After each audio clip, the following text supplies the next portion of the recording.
திண்டுக்கல்லில் பிரசித்தி பெற்ற நிலக்கோட்டை மல்லிகைப்பூ 5000 ரூபாய்க்கு விற்று வந்த நிலையில் தற்போது வரத்து அதிகரிப்பு காரணமாக 150 ரூபாய்க்கு குறைந்து விற்பனையாவதால் விவசாயிகள் மற்றும் வியாபாரிகள் வேதனை அடைந்துள்ளனர். திண்டுக்கல் மாவட்டம் நிலக்கோட்டை, ஆத்தூர், சின்னாளப்பட்டி, பெருமாள் கோவில்பட்டி, வெள்ளோடு, அனுமந்தராயன் கோட்டை, மயிலாப்பூர், சானார்பட்டி, கொசவப்பட்டி உள்ளிட்ட பல கிராமங்களில் விவசாயிகள் பூத்தொழிலையே பிரதான தொழிலாக செய்து வருகின்றனர்.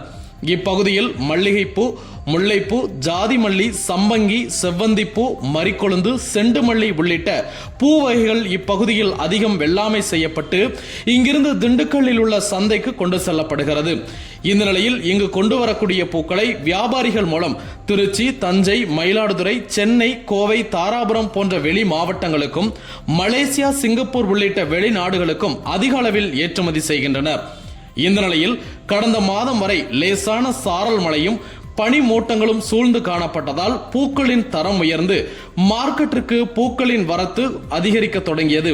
இதனால் 1 கிலோ மல்லிகைப்பூ கடந்த மாதம் 5000 ரூபாய்க்கு விற்ற நிலையில் தற்போது வெயிலின் தாக்கத்தின் காரணமாக பூக்களின் விலை தரம் குறைந்து காணப்படுவதால் 1 கிலோ மல்லிகைப்பூ வெறும் 150 ரூபாய்க்கு மட்டுமே விற்பனையாகிறது.